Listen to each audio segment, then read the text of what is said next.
launching WPU's partnership with Bird Scooters. We're going to have Nest on campus, and now that we have this partnership with Bird, it's going to be an awesome relationship with our students and #OurRaleigh. So it's super exciting, and it's going to lead to a lot of great opportunities here on campus. We launched Bird on campus today.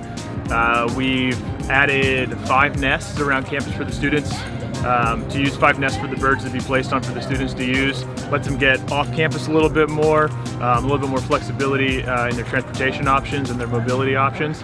And they're riding them right now.